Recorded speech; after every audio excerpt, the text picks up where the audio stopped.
सरकार सबको जॉब देगी नहीं, जॉब के लिए आपको तैयार होना है। 19वीं शताब्दी का माइंडसेट, 20वीं का प्रोसेस और 21वीं शताब्दी की अपेक्षाएं साथ साथ नहीं चल सकती। इसमें सबसे कम फीस यहाँ पर है, तो मैं बच्चों से निवेदन करूँगा कि राज्य विश्वविद्यालय है, फीस बहुत नॉमिनल है, सुविधाएं अधिकतम है, आकर के इनका भरपूर फायदा उठाएं।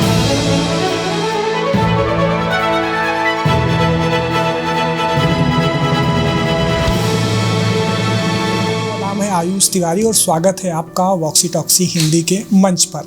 आज फिर एक बार हम संवाद की सीरीज़ में आपके सामने एक बेहतर मेहमान के साथ प्रस्तुत हैं। हमारे साथ मौजूद हैं भाषा विश्वविद्यालय के नए कुलपति प्रोफेसर अनिल कुमार शुक्ला जी, और हम उन्हीं से आज संवाद की इस कड़ी में बातचीत करेंगे और जानेंगे कि भाषा विश्वविद्यालय अपनी प्रगति की आख्या निरंतर किस तरह लिख रहा है और आगे इसके क्या कुछ प्रारूप होंगे और किन मुद्दों के तहत भाषा विश्वविद्यालय आगे बढ़ेगा। तो हम उन्हीं सारी बातों को लेकर आज प्रोफेसर साहब से बातचीत करेंगे। सर, सबसे पहले तो बड़ा स्वागत और अभिनंदन है। आपको बहुत बहुत धन्यवाद। इस विश्वविद्यालय में आए हुए मुझे थोड़ा ही समय हुआ और परिस्थितियां भी कोरोना काल था, इसलिए उतना काम करने का मौका नहीं मिल पाया जितना काम करने का मौका मिलना चाहिए।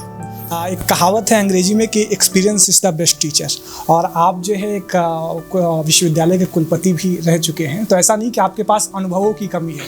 तो आपने नई बागडोर के तहत यहाँ पर संभाला है, तो यहाँ पर इस विश्वविद्यालय, इस संस्थान को उच्चरोत्तर गति से प्रगति कराने के लिए आपके मन में क्या संकल्प है? सबसे बड़ी चीज़ ये है कि अगर हम दूसरे विश्वविद्यालयों की नकल करेंगे तो हम कभी सफल नहीं हो पाएंगे।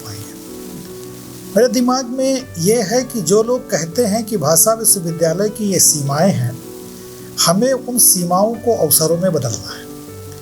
लोग कहते हैं कि यहाँ पर विद्यार्थियों की संख्या कम है, यहाँ पर थोड़ा दूर दराज की स्थिति में है। नेशनल एजुकेशन पॉलिसी आई है और नेशनल एजुकेशन पॉलिसी का एक बहुत बड़ा मंतव्य ये है कि विश्वविद्यालय ऑटोनॉमस होकर के बच्चों में फ्लेक्सिबिलिटी, क्रिएटिविटी विकसित कर सके। अगर कोई विश्वविद्यालय 50,000, 75,000 विद्यार्थियों के साथ, 1 लाख विद्यार्थियों के साथ राष्ट्रीय शिक्षा नीति को क्रियान्वित करना चाहेगा तो उसके लिए बहुत कठिन चुनौती होगी। हमें लगता है कि जो विश्वविद्यालय की आदर्श आकार होना चाहिए। लखनऊ विश्वविद्यालय बना था तो 3,000 बच्चों के लिए बना था, ठीक है ना। आज वहाँ पर 18,000 बच्चे हैं 100 साल बाद। हमारे यहाँ तो अभी इसको बने हुए 10 साल हुए हैं और 10 साल में लगभग 4,000 बच्चे हैं। तो हम यूँ कहें कि हम बहुत छोटे हैं, हमारे मन में कोई हीन भावना आए ऐसी कोई बात नहीं है। 4,000 अगर अच्छे बच्चे हमारे पास हैं, लगभग 72-73 लोगों की हमारे पास अच्छी फैकल्टी है, तो हम अपने आप को समृद्ध माने। मैं विश्वविद्यालयों का नाम नहीं लूँगा, लेकिन प्रदेश के बहुत सारे से बड़े पुराने स्थापित विश्वविद्यालय हैं जहाँ पर अभी खाली 15-20 टीचर हैं। हम तो भाग्यशाली हैं कि हमारे यहाँ 47 परमानेंट टीचर हैं। तो रिसोर्सेस कम नहीं है। मीडिया लैब के आप खुद ही स्टूडेंट रहे हैं, आप कहते हैं कि मीडिया लैब यहाँ की बहुत बढ़िया है। शिक्षकों की संख्या दूसरे विश्वविद्यालयों की तुलना में ठीक है। विद्यार्थियों की संख्या भी नवीन विश्वविद्यालयों की स्थापना के संदर्भ में अच्छी। समस्या खाली इस बात की है कि हम किस तरीके से 21वीं शताब्दी के साथ कदम से कदम मिलाकर चल सकें। और जो 21वीं शताब्दी के साथ कदम से कदम मिलाकर चलना है, उसमें खाली विषय वस्तु ही नहीं पढ़ाना है, खाली कोर्सेस ही नहीं पढ़ाना है। समाज के साथ मिल करके उनकी समस्याओं को दूर करने में आप कितनी इम्पोर्टेंट भूमिका निभाते हैं, वो बड़ा महत्वपूर्ण है। तो अभी जो यहाँ पर एक करिकुलम चेंज करने की कवायद चल रही है, उसमें हम लोगों ने राष्ट्रीय शिक्षा नीति, सोशल आउटरीच और जो हमारी क्षमताएं हैं, इनके बीच में समन्वय करने का कोशिश की है। हमारा मकसद खाली बच्चों का नंबर नहीं बढ़ाना है, नंबर बढ़ाना एक लक्ष्य है, लेकिन जो नंबर हमारे पास है उनकी खाली हम गिनती न करें, बल्कि हम उतने वाइब्रेंट माइंड पैदा कर सकें। हमारे विश्वविद्यालय का यही लक्ष्य। जब विश्वविद्यालय तो आज के दौर में बहुत सारे स्थापित हैं, तमाम सारे स्टूडेंट्स नए नए निकल रहे हैं वहाँ से, लेकिन रोजगार एक बड़ा मुद्दा है। आज रोजगार सृजन के अवसर भी खत्म होते जा रहे हैं अपने हिसाब से। तो रोजगार को लेकर विश्वविद्यालय की क्या स्ट्रेटेजी है, या फिर अभी तक आपने कुछ संकल्प होंगे, कुछ सोचा होगा कि इस विश्वविद्यालय के बच्चे भी कहीं ना कहीं निकल कर अपनी सेवाएं दें? जो नया कैरिकुलम बन रहा है उसमें 4 चीज़ें खास जोड़ी गई। एक तो एबिलिटी इन्हांसमेंट के कोर्सेज जोड़े गए, वोकेशनल कोर्सेज जोड़े गए, जेनेरिक डिसिप्लिन जोड़े गए, जेनेरिक ऑप्शनल्स जोड़े गए एंड डिसिप्लिन रिलेटेड ऑप्शनल जोड़े गए। दूसरा बात यह रहा कि अभी स्किल डेवलपमेंट के प्रबंधक विवेक जी हैं, मेरी परसों ही उनसे बातचीत हुई। उनके साथ एक हम MOU करने जा रहे हैं कि जिससे हमारे विद्यार्थियों को उनके घर के पास में अप्रेंटिसशिप का अवसर मिल सके। ठीक है ना? तो जब तक बच्चे को इंटर्नशिप, अप्रेंटिसशिप, रियल सिचुएशन में काम करने का मौका नहीं मिलेगा, तब तक वो फील्ड में जा कर के जॉब नहीं मैनेज कर पाएंगे। आज आप जर्नलिज्म में इसलिए हैं क्योंकि यहाँ की मीडिया में आपको काफ़ी कुछ खड़े होने का अवसर मिला। अगर वो अवसर नहीं मिला होता तो आप डिजिटल मीडिया में ना हो करके हो सकता है कि प्रिंट मीडिया के लिए दौड़ धूप कर रहे होते। तो हम उम्मीद करते हैं कि जो हमारे इनिशिएशंस हैं और जो नेशनल एजुकेशन पॉलिसी की अपेक्षा है उसके हिसाब से हम बहुत अच्छा कर सकते हैं। जैसे यहाँ पर उर्दू बड़ा डिपार्टमेंट है, अरेबिक बड़ा डिपार्टमेंट है। आज लखनऊ में जो पुराने ज़मीन के कागज़ हैं अरबी में लिखे हुए, उनको पर्शियन में लिखे हुए, उनको पढ़ने वाले नहीं लोग जी। अगर आपका पर्शियन का बड़ा डिपार्टमेंट है और आप अपने बच्चों को इस लायक बना सकें कि उस समय के कागजातों को वो पढ़ सकें, तो हमें लगता है कि आप जॉब का एक नया स्पेस क्रिएट करेंगे। हमारा बहुत सारा सा साहित्य जो है वो अंग्रेजी के अलावा इतर भाषाओं में है। अगर हम उन इतर भाषाओं में अपने यहाँ के लोगों को मजबूत कर सकें तो वो विभिन्न विषयों को अच्छे परिप्रेक्ष्य में समझ करके और अपने लिए जॉब के अवसर तलाश कर सकते हैं। सरकार सबको जॉब देगी नहीं, जॉब के लिए आपको तैयार होना है। मैं एक बात ये भी कहना चाहूँगा कि जॉब के लिए तैयार करने का मतलब ये नहीं है कि हम आपको हाथ में कुछ ऐसा पकड़ा देंगे कि आप फील्ड में जाएंगे और आप वहाँ पर हथौड़ा बजाना शुरू कर देंगे। अभी एक बहुत बढ़िया सर्वे आया था, उसने लिखा था कि डेल कंपनी के किसी ऑफिसर ने कहा था कि मुझे खुद नहीं मालूम है कि अगले 5 साल में हमारे 95% जॉब होंगे क्या। बड़ी तेजी के साथ जॉब का नेचर बदल रहा है। वकील का मुंशी होता था, लिखा पढ़ी करता था, आज वकील का मुंशी खत्म हो गया, उसकी जगह कंप्यूटर में रेडीमेड सॉफ्टवेयर आ गया है ना।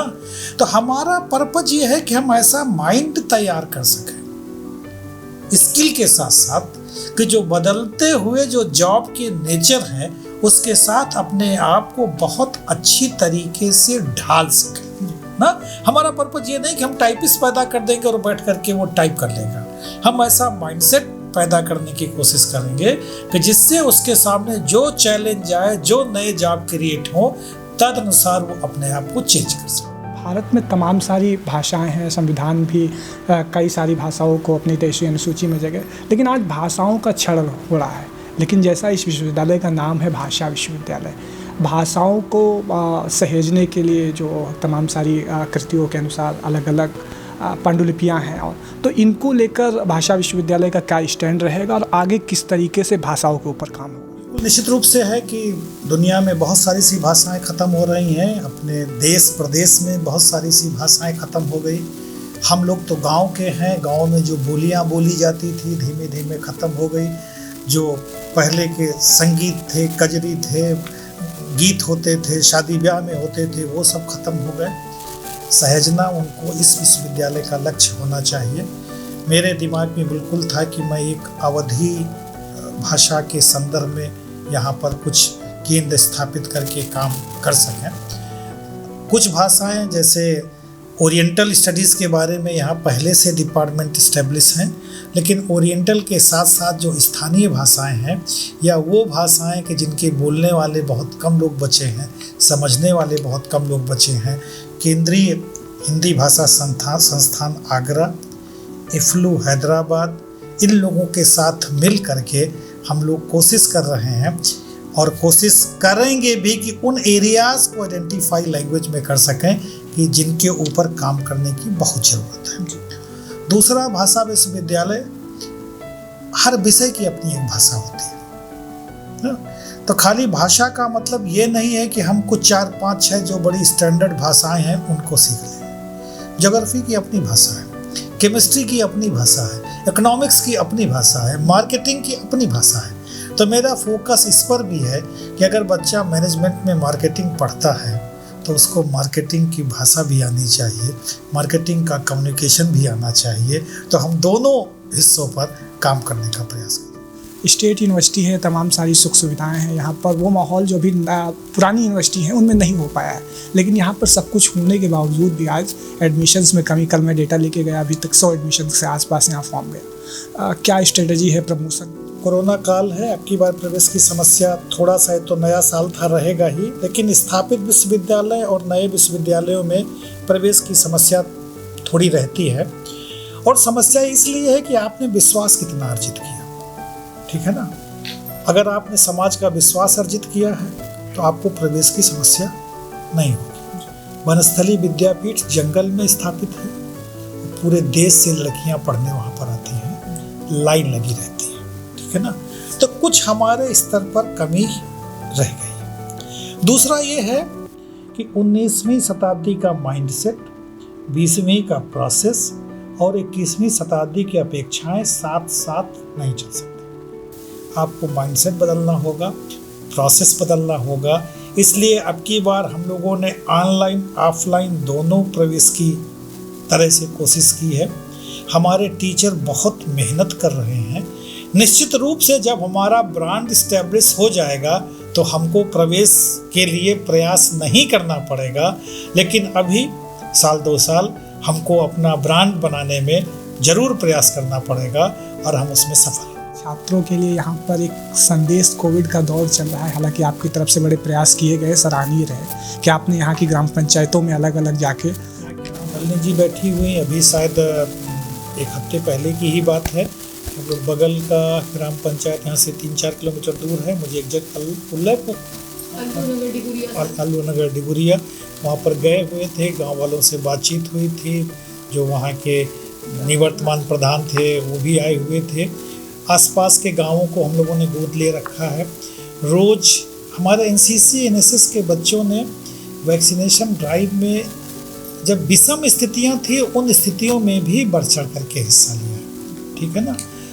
हम लोगों को जो दिखाए गए बहुत सारे से विजुअल्स उपलब्ध हम लोगों के पास हैं कि जब लोग घरों से नहीं निकल रहे थे तब बच्चे लोगों को वैक्सीनेशन सेंटर पर लेकर के गए।